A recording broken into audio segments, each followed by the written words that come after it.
Yes, people, how you doing? How you doing? Red pill, pill, pill. Red pill, pill, pill, pill. Red pill, red pill, pill. Red pill, pill, pill, pill. Red pill, pill. Red pill, pill, pill.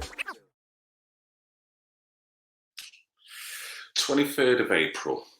It's a day that comes and goes, and on the lockdown, everyone's kind of lost grasp of frigging days and time. I don't run by the GMT now. I don't know what I run by. Just light and dark, I think that's it. So, 23rd of April, come and went. Don't watch media too much.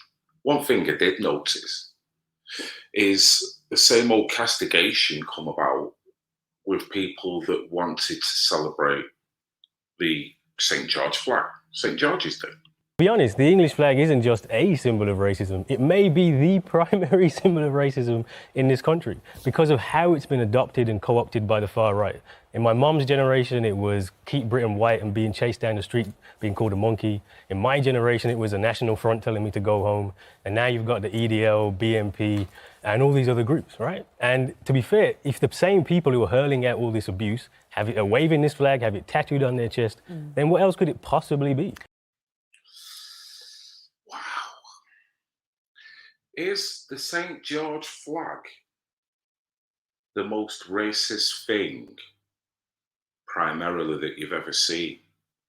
That's a hell of a statement to say on national TV. There's nasty connotations that's been put to all types of flags from all kinds of countries. There's systematic abuse, trauma, democide, genocide, trafficking. Today, a 14-year-old girl, recruited for a job as a nanny, is sold to a brothel in Bangkok. A 5-year-old boy, trapped by his father's debt, labours in a brickyard in rural India. A woman from Nigeria, tricked by a fake job offer, is held captive as a maid in a home outside Washington, D.C. Each day in places around the world, men, women and children are working for little or no pay. Living in fear, they're controlled by threats, by debt, by violence. We call it by many different names, but it all amounts to the same thing: modern-day slavery. Assassinations, drug dealing, warmongering, with a whole manner of different nations. And England has played its part over history, just like many other countries. But to truly hold the torch up for any connotation that's got to be nasty towards a flag, then England stands alone. Particularly when you've been brought up in this country, even though you've gone through some good times and some bad times, as whatever demographic you are. I do believe whatever demographic you are, you're going through good and bad. Ain't all plain sailing. Even if you've got a gripe with the country, even if you can see over history how it's done wrong things, you still can't blame the generation of here and now to the point where you're profusely putting them on a guilt trip when you think that you've actually lived what is prosperous life. We're not living in the third world. We have got the right to go to school, get educated. I'm sure this chap's parents, for whatever abuse they received, which is horrible, they still had the facility to feed and clothe, educate, and instill what is a set of morals into the child, which then grew up. So this man grew up a part of a society that's helped him try to enrich himself, albeit there are some negative aspects to society that will try to pull him down because of the colour of his skin. But ultimately, is the society that is doing that in the majority. I don't think it is. But that's me speaking from my personal experiences. I've had many nasty, ugly, horrible personal experiences. Do I hold that as a baggage, as a rucksack on my back? I don't know whether it's wise to do that. And it's not wise for me as an individual, and then the message I can spread and the energy I spread to any offspring I had. I don't think it's clever to hold that on. Certainly not. Well, because, I mean, let me throw something back at you. When I grew up, I remember massive street parties for the Queen's, anniversaries, for example, Silver Jubilee and so on, where everyone would bring out their St George's flag with great pride about their country. So it's had a double meaning. It may have been misappropriated by people who have nefarious reasons to do so. But fundamentally, it remains the flag of this country. If I see that flag on a pub and I'm going, and it's not the football time, that means no go. This man's full of power statements. If I see that flag and it's not football time, then it's a no-go. Has he got any evidence to back up that the reason why he's going to see that flag is because people inherently don't like him because of the colour of his skin? I mean, it's a ludicrous pigeonhole that we all put ourselves in under a form of victimhood. We all do it. And I've seen black people do it. I've seen white people do it. I've seen mixed race people do it. I guess because we all pigeonhole ourselves, we all politicize our certain pigeonholes. So it does become a rut that you can never get out of. And where is the cohesion out of all this? And I think of Ronald Reagan. Ronald Reagan, with all the division, all the people just wanting to see racism in the clouds, whether they're white, whether they're black. And there's issues to say, yeah, there is certainly things happening. The way people can make it manifest within them can almost be part of the problem as well. Ronald Reagan said it best. What's it going to take before people are going to come together? In our obsession with antagonisms of the moment, we often forget how much unites all the members of humanity. Perhaps we need some outside universal threat to make us recognize this common bound. I occasionally think how quickly our differences worldwide would vanish if we were facing an alien threat from outside this world.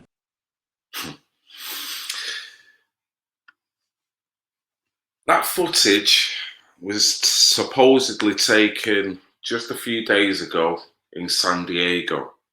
If that is real, whether it is, whether it isn't, do you think we should be worried about flags and how people regard the flag? Do you not think we should be just worried about light and dark?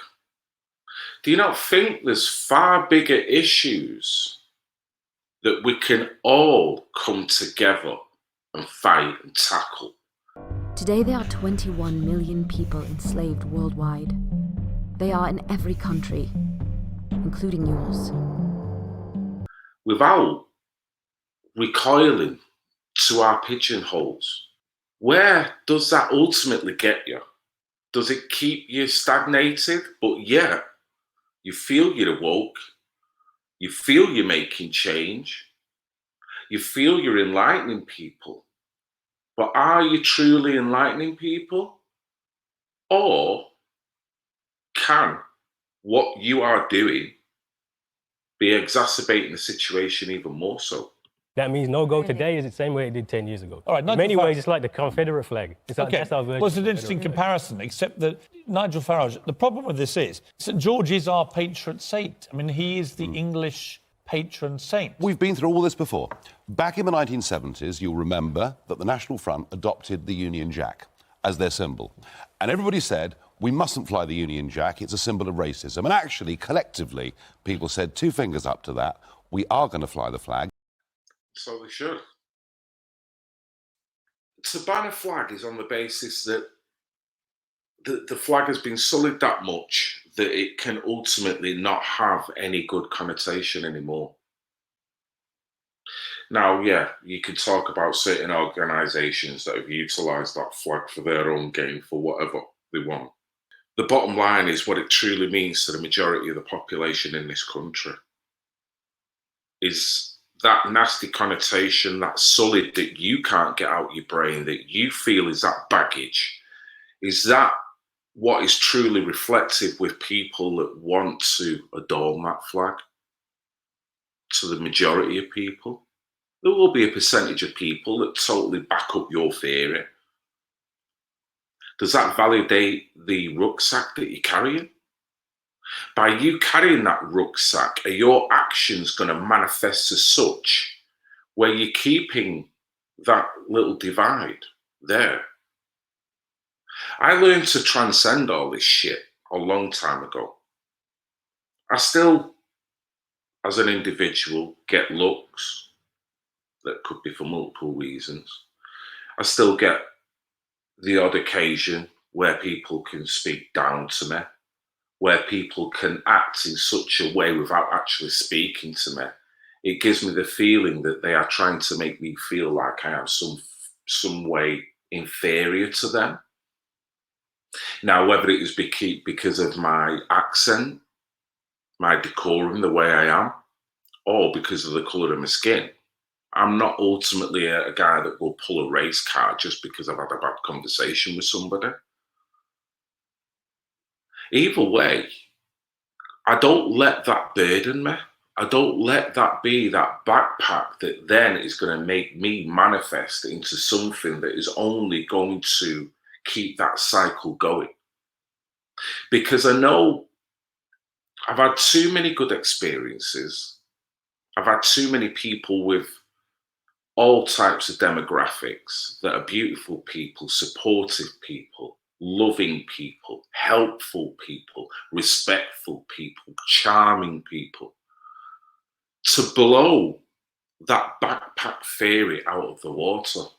So this is not a backpack that I choose to wear. And ultimately, I do find it hard to believe, no matter what your demographic, I don't believe victimhood is a backpack that is comfortable for anyone.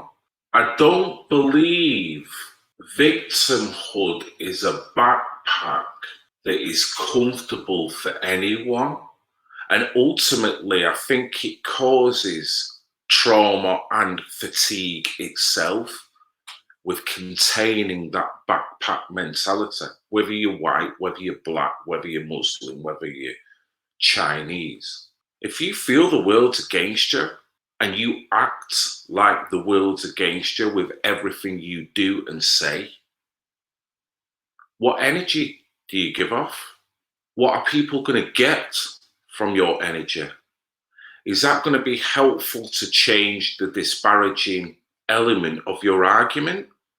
Or is it going to bolster it even more so? And you know what? The Union Jack is now a global symbol. You see kids in America wearing T-shirts with Union Jacks on it. It's exactly the same with this flag. If there is a feeling in some communities, and you say that, and I'm not disbelieving you, but if there is that feeling, well, let's claim it back. The fact that St George isn't even English. And that's either. A lot of people were probably shocked by that Turkish immigrant. It's irrelevant in a sense. And people can use that as a political ping pong again, and you think, no, this is wrong. This is wrong. There's been many things that have gone on, and there's many reasons why certain demographics feel that over history. But yet, the people that I know, the positive people, the people that do want to adorn that flag for everything good that they feel that flag represents, they know the bad. They're not ignoring the bad. They will acknowledge that bad with you all day long. But don't try and use that bad to then use it as a backpack mentality to throw on them, where they should then feel sufficiently guilty for wanting to appreciate, respect that flag. Lots of countries have done things that are not very nice over the years. Do we demonise them all with the same vigour that we're about to demonise England? We could go through it.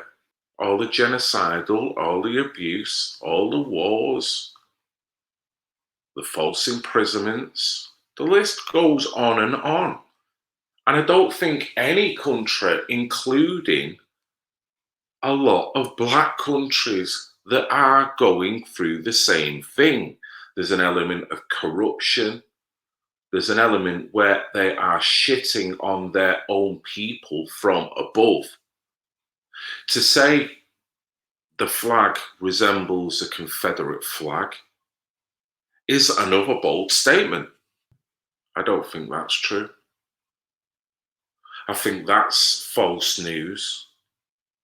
And I think that in some ways, that mentality is dividing yourself for any change. Put it this way, I would never dream of bringing my kids up by telling them that. I'm fully understanding that my kids are going to know the truth from all different directions, the good and bad, with all different countries. It's all part of waking up and realising. At the same time, I'm going to teach them that within this country, the world is your oyster. It's up to you what you do. There's nothing stopping anyone of any colour reaching for the stars. To assume that people who celebrate the St. George's flag, all of them are ultimately against you as an individual, that's got to be a fallacy. Because if that was the case, if the racial abuse was at such a systematic level as you subscribe, then you wouldn't be in the position that you're in now. You certainly wouldn't. It's not just a few idiots, and this is far more widespread than just a few idiots, and it doesn't impact on a daily basis, this flag. Two, I think you have to understand what Englishness is, and we have to have a proper conversation. What do you think it is? Well, there's some good parts, but there's also some very bad parts, right? You look at colonialism, look at slavery, look at these things, and you can't just say, well, let's wrap up the flag and say it's all great. There's a reason why the far right picked this flag, and it's not a what do you think very that comfortable discussion, because actually, for a lot of people in England, being English is being white, and that's why someone like me would never say I'm There's many points he makes there that are valid. But same again, you can't hold the flag hostage for what is, in my opinion, a low percentage of low frequency people in this country. I think having that attitude and beaming that attitude at people is more likely to get the attitude that you don't want to hear. It really is. I look at Germany, the mentality of the neo-Nazi, the Nazi. The German flag, people of Germany fly their flag with pride. I don't expect them to burn that flag and never, ever raise it, never, ever be proud of it. Doesn't compute to me that taking that flag away is going to solve anything. Taking people's heritage, the meaning, doesn't mean anything. If I see a Jamaican flag being brandished, African flag being brandished. If I've just watched on the news a series of machete attacks because tourists are lawlessly getting cut up, carved up, and because of mainland gang feuds over drugs, that the machete crime in Jamaica is off the fucking scale, or at least in some parts, to the point where there are no-go zones. Does that mean that when Usain Bolt's running around the track and he just annihilates a world record, when he shows that flag with pride, with a big beaming smile on his face, is that the first thing I'm supposed to think of? Or is that the last thing I should be thinking of? I don't necessarily want to draw what little negativity there is adorned to a flag. Weird. I can't even get it on my fucking camera. Is that your phone stuff? Oh my god, I can see a little bit. Oh my god, what the hell is that? Oh my god, I never seen something like that before. You see the spaceship on the side? Oh my god, look at that shit on camera. I saw. Oh, you're bad. You're so bad. Oh, So, what's your name? oh my God. What's What's your that name? UFO? You think that's UFO? Oh my God, that's sick. Yeah. Oh my God. I want to get close. Right there. Oh shit, let me get right here. Oh my, I don't know. What was know. this Let me big? see. Oh my God, look at that. Oh, look at them there. Oh my God. Oh my God, that's crazy. Hold, I can't, oh my God, my camera's not really that good. Thank you very much for taking the time out. There's going to be more interesting interviews coming up, albeit in the lockdown, albeit social distancing through computers, but I think they're just as engaging. Until the next time, there's only one thing I've got to say. I love you. I love you. I love you. I love you. I love you. I love you. Even the pissing haters. I love you. I love you. I love you. I love you.